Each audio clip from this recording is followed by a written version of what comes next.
Lepas tu dengar Bilal. Au, sup. Ui, paling awal. Kita yang paling awal berbuka di KL ni. Dia tu.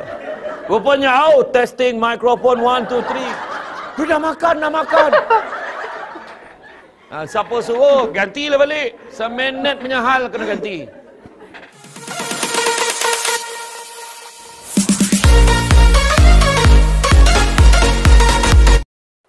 Assalamualaikum warahmatullahi wabarakatuh. Welcome to my channel.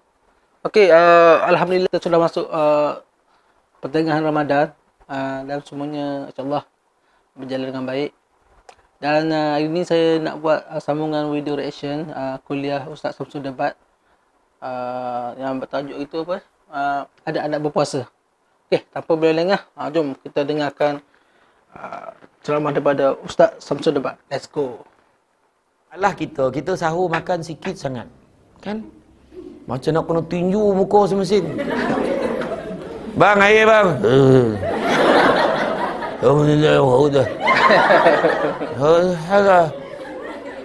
Tak apa benda dia cakap pun tak tahu. Sebab apa? Sebab kita bangun nak makan. Itu masalah dia. Betul. Nah, kalau nak makan banyak, senangnya. Kita bangun awal sikit, mandi, siap. Kita cuba solat sunat 2 rakaat dulu. Sebab buat je solat sunat 2 rakaat. Solat sunat taubat ke, solat sunat hajat ke, buatlah solat sunat. Lepas tu kita mengaji satu muka. Lepas tu tengoklah paut bunyi macam mana. Baru betul kita makan. Macam tu. Ini bangun.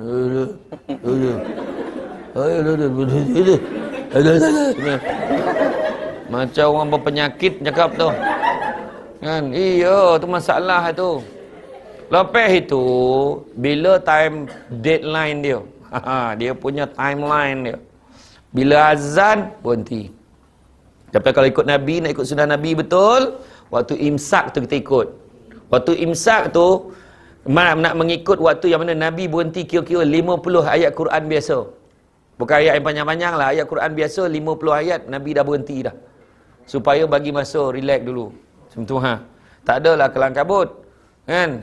Kalau ikut azan lah kena berhenti. Kalau Imam Syafi'i azan, Allahu Akbar, Allahu Akbar. Subuh kan? Dah berhenti. Tapi kalau nampak anak tengah makan, jangan kita sogah dia. Allah, berhenti! Anak tengah mengunjah lado. Podeh lah. Bila boleh minum ni? Malam kang minum. Merah muka budak tu puasa. Jangan. Tak, sebab kita ambil pandangan surau masjid ni jam tak sama. Ada ni cepat seminit, mungkin dia cepat berapa second, tak apa. Suruh dia habiskan kunyahan tak akhir. Cepat, dah minum. Dah, cukup. Macam tu. Jangan kita berhenti. Udah. Jangan macam tu. Tahu? Begitu juga mengawalkan waktu berbuka. Tu makna bila azan maghrib, Allahu Akbar, Allahu Akbar. Masuk azan ni terus makan. Bismillahirrahmanirrahim. Bacalah dah. Allahumma laka sumna wa bika amanna wa laka aslamna wa ala rizqika aftarna bi rahmatika ya rahimin. Allahumma barik lana fi barazatan rakina azabannar. Alhamdulillah alamin. Makan. Tapi ada juga yang buat Allahu Akbar, dia kunyah sikit dia makan. Tak, lebih baik doa. Jangan. Ustaz, boleh tak kita doa lepas asar? Tapi kan tinggal nak kunyah yo. Tak boleh. Kan. Ada tu dia nak koja, dia nak afdal, dia kata buat mengawalkan berbuka. Dia memang tunggu. Dia dengar bunyi mic ya. Pum. Nak azan dah. Pegang bawah tamah, pegang bawah tamah, pegang. Dah nak berbuka dah ni. Punya garang ayah. Dia terdengar tu. Apa tu dengar Bilal. Sup. Ui, paling awal. Kita yang paling awal berbuka di KL ni dia tu. Rupanya testing microphone 1, 2, 3. Dah makan. Siapa suruh? Gantilah balik. Seminit punya hal kena ganti. Apa hal tahu warna perangai? Tak ada macam tu dah. Kan tak ada macam tu. Jadi mana kemudian apa lagi? Tadarus. Bulan puasa je jumpa tadarus. Bulan lain belajar ngaji biasa. Tadarus ni mestilah bacaan bersemak. Kalau buat grup jangan kerja nak khatam. Jangan risau. Saya faham walaupun ramai yang dengar ceramah, bukan seramai ini yang tadarus. Sebab ramai lelaki yang period. Jangan risau. Betul atau tidak? Grup tadarus mesti perempuan lagi ramai daripada lelaki. Itu masalah tu. Tak tahu kenapa. Dan dalam dewan ni memang lelaki tak ramai. Kan? Nah, orang lelaki yang ada dalam ni memang jangan tadarus lah. Ni orang tampek lain ni. Tampek lain. Tapi memang lepas tu dah tadarus ni satu pesan saya. Dah tahu tahun lepas kau bangang ngaji. Baca tak roti. Allah zina amanu. Dah tahu tak roti. Habis Syawal. Pergilah belajar. Pergi belajar. Tahun depan Allah zina lagi. Yang seorang dalam ketua kumpulan tu sabar je kak. Kak allazi na amanu macam tu lah. Sekali lagi kak. Allazina kak tengok saya. Allazina amanu boleh pun sekali lagi. Allazina kak akak tak ngaji dah. Orang lain baca macam tu. Tu sebab tak belajar. Satu lagi. Tarawih. Macam mana pun seronok kita tarawih. Tak boleh cakap, mam, sebab kami seronok sangat dengan tarawih ni. Boleh tak sambung, lanjutkan sampai Syawal? Tak boleh. Tak boleh. Bulan Ramadan je nak jumpa tarawih. Buatlah, jangan tak buat. Bulan puasa je jumpa solat sunat tarawih ni. Bulan puasa lah kita solat sunat paling banyak sekali banding bulan-bulan lain. Ada tu pula dia dah bincang dah. Kau tahu tak? Pergi surau ni. Kenapa pula? Surau ni dah lah 8 laju pula tu. Biar betik. Dia pun pergi malam tu. Pergilah malam tu. Yang dia tak tahu disebabkan imam ni dah popular. Dia diimport pergi ke masjid. Yang tinggal kat surau tu imam lama. Imam lama. Bayangkanlah. Dia pun sampai. Wih, ramai orang. Mana semua orang dah tahu ni. Sampai itu dia dengar. Allahu Akbar. Dia pun pandang. Wih, betul ke surau ni? Betul lah. Apa lain lah bunyi imam tu? Agak belum lagi kot. Kau dengar lah kau jap lagi. Bismillahirrahmanirrahim. Wih, salah surau ni. Nak lari tak boleh, orang ramai. Orang ramai. Saya saja tadi. Alah, malu pula saya. Saya baik faham kan? Tentu lah kan. Tapi memang lepas tu pendengar pula imam baca Alhamdulillahi Rabbil Alamin. Kata sanyap. Lah pula sanyap imam ni. Atau peranjat. Ar-Rahmanir-Rahim. Apakah? Itu bau isyak tu. Bau isyak, belum tarawih lagi. Dia kalau boleh nak cari imam yang macam mana? Allahu Akbar. Bismillahirrahmanirrahim. Alhamdulillah Rabbil Alamin. Ar-Rahmanirrahim. Maliki yaumiddin. Iyyaka na'budu wa iyyaka nasta'in. Ihdinas siratal mustaqim. As-siratal ladzina an'amta 'alaihim ghairil maghdubi 'alaihim waladdallin. Soalnya makmun. Amin. Bismillahirrahmanirrahim. Alif lam mim. Allahu Akbar. Hui, inilah imam yang kita cari. Inilah imam yang kita cari tu. Aduh. Semayang tarawih, jangan nak koja-koja, relax aja. Relax aja. Pergi relax. Itu sebabnya kita boleh relax. Tu bangun kan, imam tu bangun, tumbuk lutut lu relax lu. Dia pandang kan kawan, satu baris tak bangun. Lambat. Dia boleh berbual lah sama dia kan. Lepas tu bangun, Allahu Akbar. Sebenarnya sunat, relax aja. Kan? Kita kadang-kadang gemar. Tapi ingat ya, adab salat sunat tarawih. Ingat. Kita kadang pergi ke masjid, dia buat 20. Jangan saja-saja nak ke belakang. Bila dah 8 rakaat, sendiri witir kat belakang. Adab tak ada. Kalau ikut yang 20, sampai sudah kena ikut. Kalau 8, tunggu sampai 8. Habis. 10 sampai 10. Negeri Sembilan ada yang 10 rakaat. Tapi buat 20, ikutlah sampai sudah. Melainkan emergency, sakit paut lah, apa semua tu lain. Ni beritahu betul-betul ni. Macam kita lah ngikut imam. Kita dah nak ikut imam. Kita lah lari sendiri kita belakang. Ikutlah sampai sudah. Kan? Tu, solat sunat tarawih buatlah. Kadang-kadang, lagi satu lagi, budak-budak tahfiz jadi imam. Bila budak-budak tahfiz jadi imam ni, dia budak lagi. Dia jadi imam kan? Alhamdulillah. Jangan pula ada setengah kampung cakap, kenapa bagi budak? Nanti pahala kita sikit. Dia belum kahwin. Sebenarnya dia yang kurang pahala sebab dia belum kahwin. Kita ni yang dah kahwin, duduk belakang, tak ada masalah, sama je. Jangan risau. Bangang jangan tunjuk kat orang. Sanyap-sanyap ya tahu. Lepas tu kemudian baru tanya orang lain, jangan dikomplain, jangan. Budak tu pun walaupun baca panjang tak, budak tahfiz walaupun baca panjang, bacaan dia lancar. Bukan tercari macam kita. Allazi.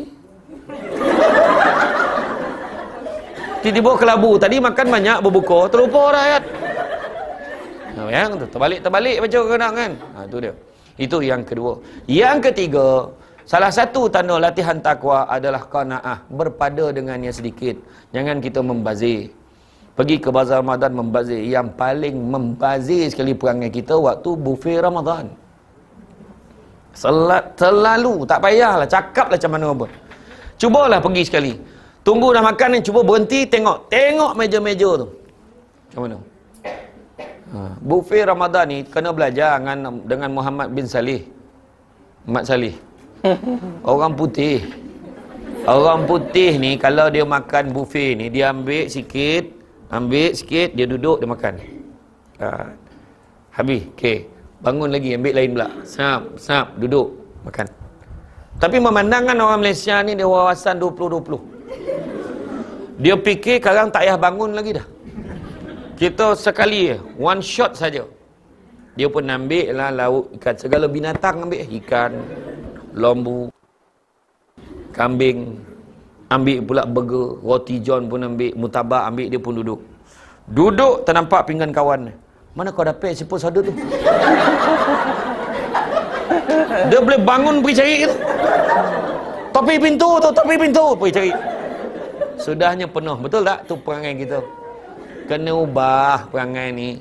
Kita kalau kita makan banyak, bayangkan suka atau tidak ramai orang Malaysia, orang Melayu beragama Islam di Malaysia.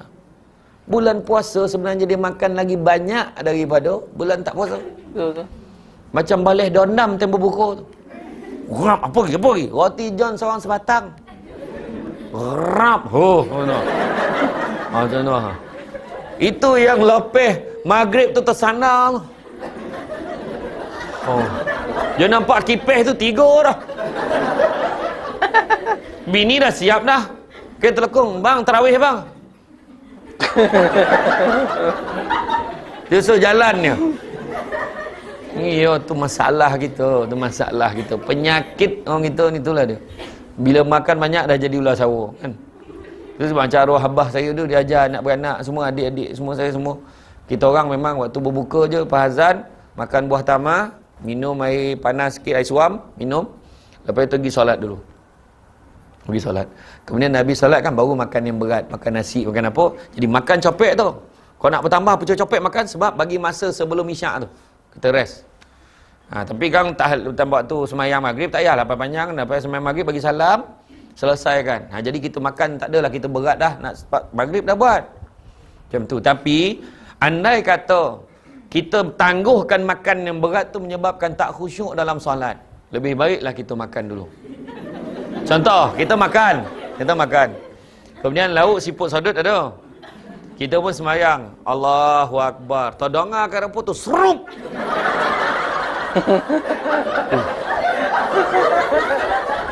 Habis siput dan dengang. Serup. Sedapnya. Kat dapur. Habislah ni.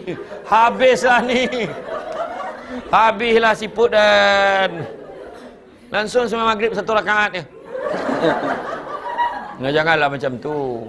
Tapi sebenarnya elok makan. Nabi cakap, jangan kamu mengutamakan solat daripada makan waktu berbuka puasa. Makanlah. Macam sahur pun, jangan tinggalkan. Ada budak-budak cakap tu, ada orang cakap, Saya dah biasa dah, tak sahur pun okey puasa. Bukan masalah okey. Masalah Nabi suruh. Nabi kata sahur ini makanan yang barakah. Jangan sekali-kali kalian tinggalkan. Letak dekat tepi bantal buah tamar. Standby. Standby. Dah buang biji siap-siap. Laki payah nak bangun.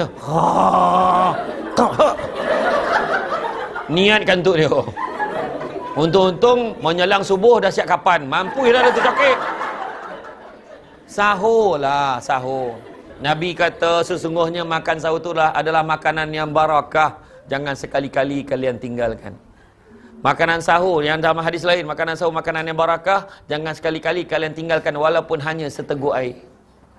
Makan. Simple-simple pun makan. Jangan kita tinggalkan. Itulah bezanya puasa kita dengan puasa ahli kitab. Maknanya puasa kita ada sahur. Agama lain pun ada yang puasa. Kan? Tapi dia orang tak sahur. Ada setengah tu puasa, dia tak makan daging. Bondo puasa macam tu. Habis dengan apa, dengan entah sesiapa dia nak tipu pun tak tahu. I puasa. Tapi dia tak makan apa. Dia makan sayur. Pun bondo. Rehatkan perut kita betul-betul. Tapi malam bila kita balun, maka kita rosakkan organ kita tu. Relax je. Inilah masa tu sebab ada setengah pejabat dia buat apa weight challenge. Kan. Dia buat timbang. Dia kata masa sebelum Ramadan, besok nak Ramadan ni semua orang timbang. Lepas tu minggu pertama, hujung minggu hari Jumaat dia timbang. Dia timbang tengok siapa yang paling banyak kilo turun. Minggu pertama dapat, minggu kedua dapat, minggu ketiga dapat. Lepas tu lepas Syawal, lepas seminggu timbang lagi. Siapa yang negatif dia kena pulang balik hadiah tadi. Macam tu. Tak ada lah. Tapi memang ada pejabat-pejabat ramai buat. Cubalah kita buat macam tu. Lawan. Hadiah dia janganlah mewah sangat. Bagi jam ke. Kan? Bagi golang ke, package umrah ke kan. Bagi macam tu. Iya. Tak sebenar galakkan. Betul. Kau nak berpada dengan sedikit. Makan sikit-sikit sudah. Macam saya sendiri pun. Jangan cakap, bukan cakap orang tu. Ayat orang Malaysia ni yang menjahanam dengan kita buat borek badan ni apa dia? Halah, muda-muda beli makan. Besok dah tua, besok dah tak boleh makan, baru berhenti. Biar kau cakap kau dah mampu, besok tak boleh makan, kan? Dia satu lagi, halah tinggi, tak nampak sangat, tak apa. Siapa? Penyakit tu. Penyakit tu. Gamar cakap macam tu, kan?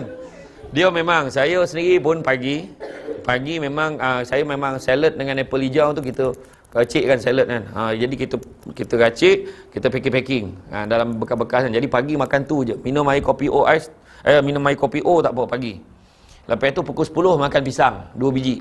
Bukan 2 tandan tu, 2 biji. Tu konan borok tu kalau ambil 2 tandan 2 biji. Lepas tu pukul 12 masuk gym. Saya kena dulu TV Jerah suruh buat sebab kod saya yang masa jadi host baru-baru ni dah tak muat pakai. Yang sejuta rahsia tu dah tak muat pakai. Blazer yang sama. Wah parah ni. Masuk gym 2 jam. Lepas tu pukul 2 sampai pukul 6 makan ikan atau ayam yang dibakar saja. Nasi pun jangan ambil. Lepas tu pukul 6 pula. Lepas pukul 6 kalau lapar, makan buah yang dapat lepas ceramah.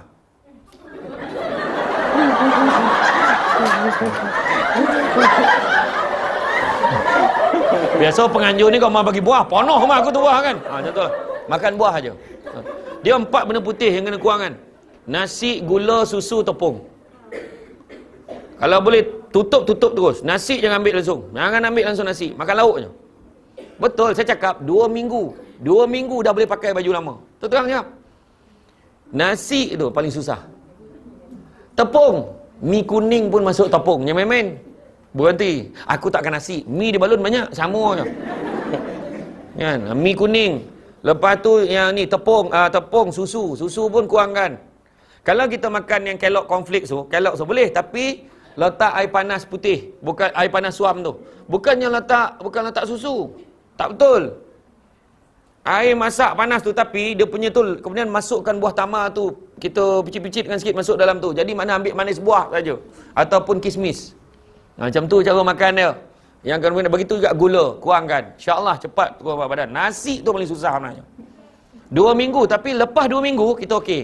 Kita nampak nasi tak apa. Okey. Alhamdulillah saya last makan nasi malam tadi. Itu memang diet Dah kau hidang aku balun lah kan. Bolak lagi. Tu sebab payah nak aku. Tapi tadi tu sebabnya kan. Jadi makna bila cerita qanaah ni berpada kurangan kontrol makan. Sebab apa? Kena ingat tau. Satu benda yang Allah Ta'ala belenggu pada bulan Ramadan ni adalah syaitan dan iblis. Dia tak dapat kacau kita. Tapi kalau kita makan banyak, makna nafsu kita. Kena ingat, nafsu tak pernah dibelenggu. Nafsu tu yang masalah tu. Bila pergi bazar Ramadan, berapa ramai orang? Ui, sedap lah beli. Bawa balik, makan tak sedap. Nafsu tadi nampak sedap sangat. Tu benda lah kita marah. Wah, kita yang beli tadi. Bukan main lagi akad. Saya beli, saya jual. Kan? Bukan main lagi kan? Akad dah lengkap. Tapi sampai rumah kita makan, kita menyumpah. Jangan. Tapi dah beli ni. Dah beli banyak, tak habis. Besok, beli lagi. Bayangkan perangai kita macam mana. Kita dah tahu dah beli banyak, tak habis. Belilah mutabak tu sokoping. Bolah 8 boleh. Makan sikit-sikit. Nampak tak?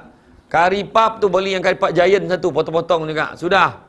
Taufufah satu je, share-share makan. Bukan apa. Makan banyak-banyak, buat apa tak habis. Lagi baik kita tengok, alhamdulillah, selesai. Sekarang dekat sana makan lagi. Dekat sana makan lagi kan, dekat-dekat surau masjid kan, lepas tu kan ada lah makan, minum lagi. Itu masalah kadang-kadang. Macam mana nak kurui? Tu cakap kan. Tu dia. Jadi kontrol makan kita. Jangan makan banyak. Bulan Ramadan ni, sebab nafsu ni Allah Ta'ala masa wujudkan nafsu ni, waktu nafsu tu wujud lah, Allah Ta'ala tanya ni, wahai nafsu, dia tanya ni, aku siapa, kau siapa? Jawab nafsu, aku, kau punya sombong nafsu ni. Kemudian Allah Ta'ala kata, Allah Ta'ala perintahkan nafsu ni letakkan kat dalam api selama 100 tahun. Letak dalam api, bakar 1 tahun, lepas itu bawa keluar. Tanya balik, aku siapa, kau siapa? Aku, kau, sombong gitu. Letak tempat beku. Lagi beku daripada genting.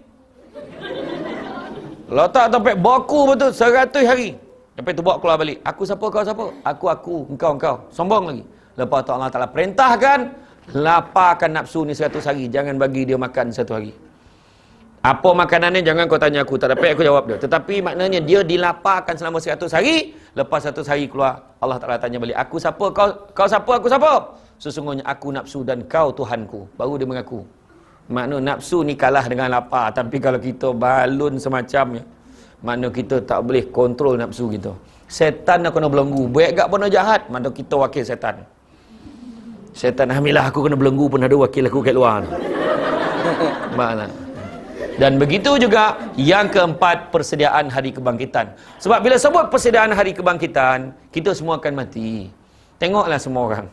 Tanyalah balik, kejap dah nak puasa balik. Kan? Kita dulu waktu kecil-kecil, sekolah rendah, bila lah nak berbuka ni, aduh, tengok jam tak bergerak jamnya. Siap pergi letak kat jam ni berbunyi, bergerak jam ni. Betul tak kan? Masuk je sekolah menengah, kita dah mula sibuk dengan kawan-kawan. Sibuk dengan aktiviti. Masa tu kejap dah berbuka, tetapi lambatnya nak raya. Tetapi kita hari ni baru je raya itu. Lah dah nak puasa balik. Ya Allah. Tu tandanya kita dah nak mati. Betul. Dah tua dah kita ni. Kan kita tiba-tiba tengok anak konvo menitis mata kan. Konvo tadika tu. Dah. Dah. Betul lah kan. Aku tengok amak muda ramai. Kan. Konvo tadika pun dah menangis tengok kan. Anak buat persembahan A, E, I, O, U. Bang anak kita lah. Betul lah kan. Iya. Bayang lah kalau konvo universiti. Konvo universiti lebih lagi. Lebih lagi. Besok tiba-tiba anak kita cakap, Mak, Alungan nak kahwin lah. Kita pun, Mak pukul berapa dah ni? Masa pantas berlalu sekarang. Macam baru semalam ya habis sekolah. Macam baru semalam tiba-tiba dah 15 tahun kerja kat Genting. Dah gonting nyawa dah. Dah kerja kat Genting berapa lama dah, tiba-tiba macam-macam department pergi dah. Ya Allah, dah berapa belas tahun. Dah berapa kali raya. Dah berapa kali raya dia tak cuti raya pun ada. Betul tak kan? Tiba-tiba. Ayat kita tiba-tiba. Maka persediaan untuk dikebangkitan. Bulan puasa ni kau jangan betul-betul. Itu sebab adab nak jaga. Abu Lais ajar kita 7 adab nak jaga. Pertama, adab apa? Adab lisan kita, lidah kita. Jangan gama mengumpet. Cerita benda-benda tak elok pasal orang. Dia pertama fitnah. Fitnah cakap benda yang tak betul. Kedua ribah, cakap benda yang betul tapi orang tu dengar mungkin tak suka. Contoh, weh, mana dia orang pakai tudung macam tu lagi dah? Contoh. Kalau orang tu dengar kecil hati tak? Kecil hati. Kan, contohlah kan. Orang mana dah pakai bawal lah, orang pakai siakap kan. Contohlah, contoh. Kan, contoh. Kita cakap, weh, baju petak-petak dengan seluar tak kena. Contoh. Orang akan cakap macam-macam. Ayat tu betul, tetapi orang tu dengar mungkin kecil hati. Banyakkanlah lidah kita mengaji, berzikir, bercakap benda-benda yang baik. Pagi tadi kan, apa ni tengah hari tadi ada ceramah. Ya ke? Apa ceramah? Samsul debat lah, dia bawa pasal Ramadan bang. Share. Benda macam tu tak apa. Kan, ini itulah. Dah lah tak mencatit, tergolak. Tu yang malam kan, tadi Samsul debat datang ceramah. Bang. Okey tak ceramah? Okey, dia cerita pasal apa? Sama je. Tu masalah tu. Apa yang sama? Kau catit pun tidak. Salah kan. Tak apa, dia ada kamera. Dia kata bagi alasan, kami kita tak ada catat Ustaz. Kita dah rakam, kami kita tengok balik. Macam tu lah. Aku jawab bagi pihak. Biasalah tu kan. Ni kadang mulut kita. Mulut kita tu tak perasan kita cakap. Bos kita tu kan, mula cakap, kau tu tak dengar-dengar. Dia dengan husband dia ada masalah tau. Jangan cerita pasal orang. Cukup-cukup lah. Kita hidup tak lama. Kalau rasa tak sampai nak minta maaf dengan dia, baik jangan cakap. Kita takkan tergamak. Kita tergamak burukkan orang. Nak minta maaf orang berat tu. Minta maaf, 2 perkara paling mulia. Minta maaf dan memaafkan mulia tapi berat nak buat. Tadi aku lalu tadi. Aku maafkan. Aku lalu ingat tak dengar aku cakap tadi. Orang perempuan ni mengumpet terdengar tu. Wih tinggi weh. Aku dengar tu tadi. Kan? Salah ke aku tinggi? Yang seorang dalam timpa gemuk aku hajar pun. Tapi tak apa, saya maafkan. Tak ada hal, saya maafkan. It's okay. Dah biasa. Ustaz dalam TV nampak rendah. Kalau tak TV kau tinggi sikit. Pertama, jaga lidah kita. Lidah kita. Yang kedua, jaga mata kita. Jangan tengok benda-benda yang menyebabkan kita kurang pahala puasa. Kan, tengok TV tak apa cerita, tengok Hindustan. Kan, dia tarik kan. Tarik sari heroin. Astagfirullahaladzim. Tapi tengok. Masalah itu. Kan, kurang pahala puasa. Kan, tengok benda-benda yang tak patut tengok. Orang perempuan pun tolong jaga bulan Ramadan ni. Masuk Ramadan tu ramdu. Ramdu ni maksudnya panas yang menyengat. Tu sebab bulan Ramadan tu dahlah panas torik menyongik tu. Taulah panih. Janganlah kau pakai pakaian yang menyebabkan kau bagi orang lain panih. Ni bantai pakai amban. Tentu apa laki bang. Ya Allah panih waktu bang. Yang suami ni cecenya. Kau tahu tak aku lagi panih tengok kau ni jangan. Jago tu. Tu boleh menyebabkan kurang pahala puasa. Tu kedua, jaga mata. Ketiga, jaga hati kita. Bulan Ramadan ni hati nak baik. Nampak tabung tadi jangan buat-buat lolap. Sumbang bulan Ramadan. Satu lagi, ramai orang salah. Kita bagi duit bulan Ramadan memang kita bagi, tapi duit raya kan nak banyak pahala, duit bagi kat mak kita, bagi sebelum raya bagi. Mak dah bank in dah kat mak. Dah bank in dah mak 1,000. Bayangkan bulan puasa bagi kat mak pula, mak happy pula. Ya Allah. Alhamdulillah, makna pagi raya dapat lagi. Tu semua susah jawab. Bagi awal pun susah pula tu kan. Aduh. Mak ni duit raya mak ya. Ni duit raya dah masuk dalam akaun mak, betul? Kita, perasan tak perangai kita dekat-dekat nak raya mulalah telefonkan kawan yang geng. Yang geng-geng yang jaga dekat bank ni. Lepas tu kawan-kawan yang jaga cashier. Nak tukar duit baru. Duit baru. Kan yang kekeras kan, yang kekeras tu. Masalah kita, itu training bulan Ramadan dapat pahala, tetapi nak tengok berjaya tak berjaya yang hati kita ni kuat sedekah. Lepas raya pun masih sambung. Pergi, saya ajar orang perempuan lelaki ni, pergi kat bank. Sekarang ni banyak duit tukar ni. Jangan tunggu puasa. Pergi tukar sekarang, tukar duit. Simpan dalam wallet kita ni, duit RM1 dekat dalam beg kita, dekat dalam kereta. Letaklah RM2 kau letak. Jadi bila ada orang masuk nak bagi, tak ada hal. Bagi. Dah standby. Setiap bulan mesti allocate kan. Jangan risau. Allah bagi ganti. Tabung tadi, lalu sekali lagi. Macam tu dia kan. Ya kan. Sebab tadi berfikir lagi. Tadi ada nampak, alah, tabung ni time ni kau lalu. Lagi satu lagi, kita pergi kat mesin ATM kan. Tadi tak ada budak tu. Time cucuk lah. Macam mana boleh ada budak tu? Dah ready pegang tabung budak tu kat luar mesin ATM tu. Dia memang tahu orang makan gaji ni dia lain macam tu cara dia cucuk duit tu. Saya boleh tahu orang yang tak makan gaji dia cucuk duit relax je. Orang yang makan gaji nak dipolok mesin ATM. Dia takut orang nampak, takut orang belakang nampak balance tinggal berapa. Masalah.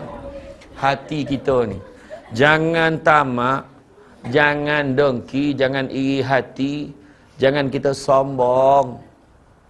Dengki ni bahasa Melayu, bahasa Arabnya hasad. Ni tahu kat Malaysia ni dua-dua pakai. Hasad, dengki. Jangan dengki dengan orang. Yalah dia seorang dia naik pangkat. Macam dia seorang je kerja. Tak. Rezeki dia. Kita ni jadi tak syukur sebab hati kita ni kadang sebab apa? Saya nak tanya, bahagia letak kat mana? Bahagia letak di mana? Dah mula ada koma tu, aku malas tanya. Tadi elok golak bila tanya. Tiba-tiba darah tak jalan, apa hal? Aku tanya, bahagia letak kat mana? Tahu tak apa? Bahagia letak kat hati, bukan letak kat mata. Itu sebab kalau hati kita tak ada tamak, hati tak ada dengki, hati tak ada sombong, insya-Allah bahagia. Allah. Masalah saya kata kenapa letak bahagia dekat mata jadi tak bahagia? Sebab sibuk tengok apa orang lain ada. Oh ya, laki dia handsome. Lah laki aku. Bini dia lawa weh, bini la ilaha. Bini kita pun lawa. Cuma perbandingan tak adil. Kita bandingkan bini orang yang kat luar, yang pergi kerja dengan bini kita yang tengah lipet kain. Mana sama? Orang perempuan lipet kain gaya bebas. Alik rumah ram. Dia pun sarung baju binatang. Baju kelawar. Dia mula cari habitat. Kejap ruang tamu, kejap dapur, kejapnya. Tu yang suami balik tu lambi. Hai, berapa ekor lah kelawar ni. Okay guys, aku rasa aku stop sini dulu. Kita akan sambung untuk part ketiga.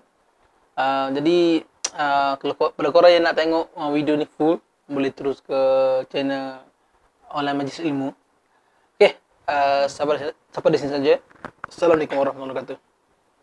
Bye bye.